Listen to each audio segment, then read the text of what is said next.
Hello and thanks for joining us for this KEYC News Now to Go update. I'm Jackson Jurek, and in a few minutes I'll be joined by First Alert meteorologist Caitlin Lohr with a look at today's forecast and a busy one beyond that. Some breaking news this morning. A 28-year-old man has been arrested following a fatal stabbing at the Quick Trip on Madison Avenue in Mankato earlier this morning. According to police, they were called around 3 a.m. to a disturbance. That's when officers found an unresponsive employee laying on the floor with a knife wound. He was transported to the Mayo Clinic Health System where he was pronounced deceased. When they reviewed the surveillance footage, officers were able to identify the suspect. The 28-year-old man was taken into custody a short time later at his residence without incident. Mankato Department of Public Safety is working with the Bureau of Criminal Apprehension on the investigation. Authorities say details regarding the name of the suspect, criminal charges, and information about the victim will be released later. In more local news, Adam Fravel is appealing his conviction in the murder of Madeline Kingsbury to the Minnesota Supreme Court. Court filings show the appeal was filed this morning. Kingsbury went missing from the Winona area in March of 2023. Her remains were found in June of that year north of Mabel. Fravel is her ex-boyfriend and the father of her 2 young children. A jury found him guilty of 4 murder charges. Fravel is currently serving time at the Minnesota Correctional Facility in St. Cloud. Authorities in Estherville are investigating what they call a suspicious fire. According to the Estherville Police Department, crews were called to a home on the 400 block of North 18th Street just before 6:15 last night for smoke coming from the home. Police and fire officials determined the cause of the fire to be suspicious. The State Fire Marshal's office has been notified to assist in the investigation. MSU Mankato is hosting a group of nursing students from Japan. 10 students and 2 faculty members from Kansai Medical University in Osaka, Japan will be staying at MSU for the next 2 weeks. The students will be going through an English language program while also immersing themselves in American healthcare environments. Leaders of the program say that the goal of the effort is to give healthcare students from all over the world experiences in different countries, adding the healthcare field has become a global effort and the lessons will have a lasting impact. If we can instill some of those relationships and the different ways of looking at nursing early on, that'll go through their career. The program is done through the Glenn Taylor Nursing Institute for Family and Society, which has done this effort in the state for many years, but this is the first time the project has been brought to MSU Mankato. Well, we got to switch gears and talk about some disturbing stuff. We'll get to that in a little bit. That's the weather that's going to be coming up in a couple hours, maybe 24. So, Caitlin, back from Phoenix. I'm glad I was gone over the weekend. It poured and poured and poured. Daniel Sawicki sent me a video, I think it was on Friday night, of what it was like here, and it was just, I don't want to say torrential, but it was not pretty here on Friday night. Yeah, and my family and I, we got out of here Friday afternoon. We bypassed both the rain and the snow. And the snow, there you go. And we got back from Illinois to my parents who had Harvey. They kept Harvey a little extra, a couple extra days in Illinois, to waking up to several inches of snow on the ground out there. So we happened to bypass that, and Mother Nature, I don't think, was happy that you and I missed this last storm, because she is bringing us another one with more blizzard conditions. And Jackson, this is the 3rd round of blizzard-like conditions within the last 3 weeks. We have had one crazy? Every week so far since March has started. Kind of crazy. March is not only coming in like a lion, but just staying a lion, I guess. We dodged, dipped, ducked, and dove out of the way of all the snow from November, December, January. I mean, we did get some. February there was a little bit, but now it's here. And it's throwing left-handed hooks and right-handed uppercuts. Just keeping us on our toes. It's just not happy with us, like you said. Not happy, but at least today, if anyone has anything they need to get done, today will be the day to do so, because here's a look at that winter storm timeline. In fact, it's going to actually start tonight with some light, spotty rain changing to snow after 3 o'clock tomorrow morning. There's a little bit of some energy out there, so you may hear a few rumbles of thunder late tonight, but nothing to be too concerned or worried about. However, you should be worried about tomorrow, as we are looking at heavy snow at times with strong winds. That is going to lead to those blizzard conditions once again in the area. We're looking at winds up to 35 miles an hour, gusts between that and 50 miles an hour if not greater than that at times. And then tomorrow night, snow will start to wrap up and winds will start to decreasing. But until that happens, we're going to continue to deal with those hazardous conditions. And once those winds start to decrease and that snow comes to an end, conditions will slowly start to improve overnight into Thursday morning. Now, like I said, utilize today to get outside, get what you need to get done, maybe do some shopping or tie down any of those lighter long decorations or furniture that you may have. You may have had them tightened down just because of the winds that we've been dealing with the last few weeks. Might be a good time to use today to check that tying down and make sure that it is still nice and tight so you don't lose any of your decorations or furniture, especially because we are looking at a high of 54 degrees. Now, winds will increase as the day goes on, but something that we're going to notice tomorrow that will be in effect officially through the entirety of tomorrow are these watches, warnings, and advisories. First, we have a winter weather advisory in this purpley color here to the west and north of us, and a winter storm watch in the yellow here out to the east of us.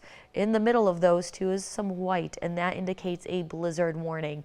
We are officially under a blizzard warning for here in Mankato and a good chunk of the area, and this will be for tomorrow.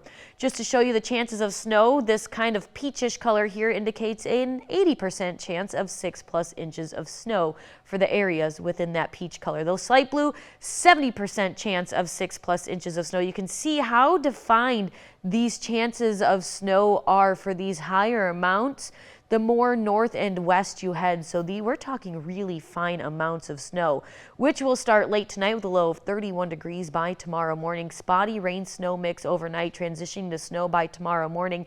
Heavy snow at times. You can see that gradient of how fine those totals are going to be from little to no snow to very heavy snow the more east and south you head. And it's going to be one of those where maybe you live on one street and you only have maybe say 3 inches, and your neighbor one street over has 6 inches of snow. It's going to be very defined like that, where some of us may see those very fine lines of snow totals, but thankfully it will wrap up late tomorrow night, leaving behind gradual clearing.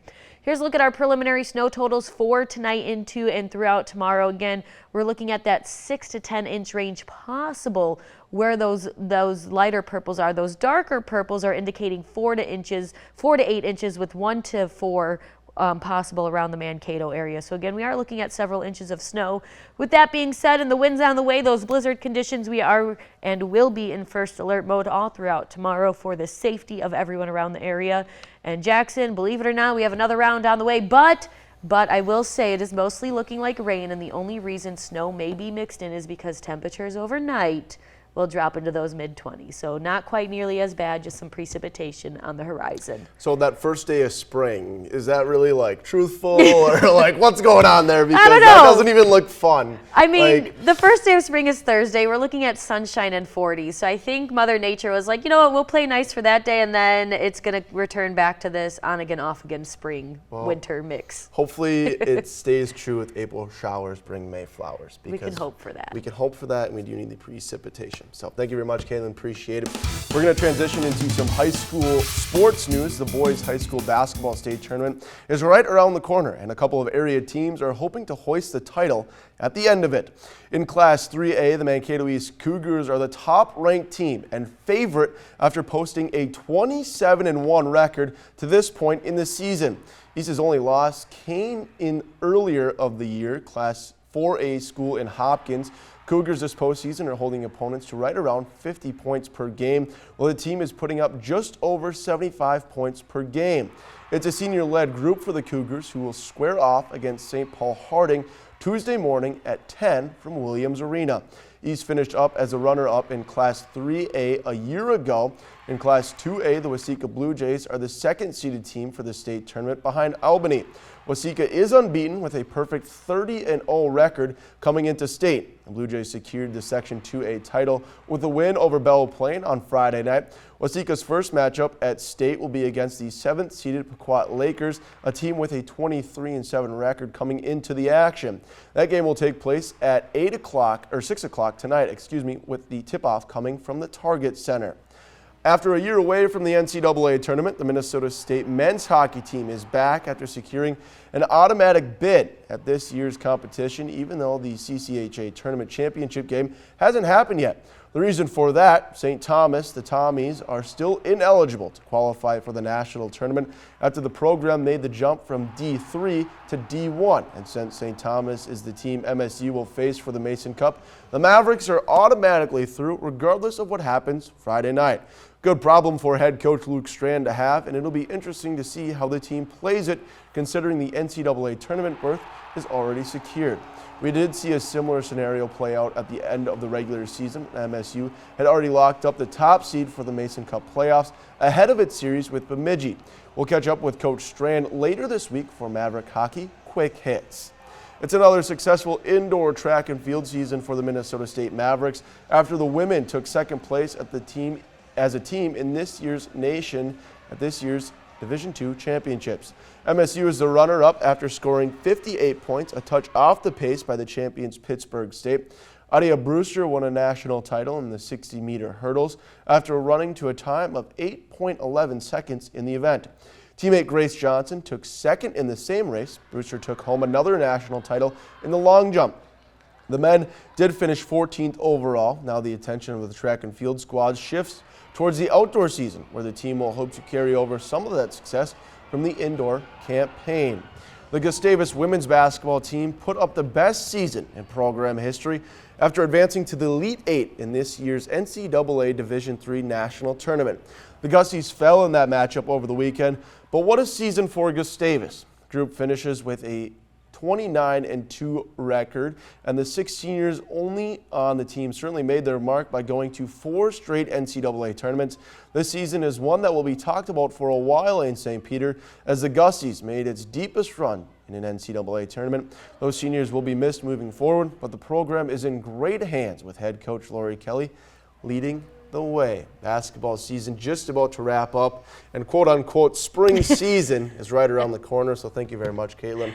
Looking forward to tomorrow. We'll see how that plays out, and thanks for watching this KEYC News Now to Go update.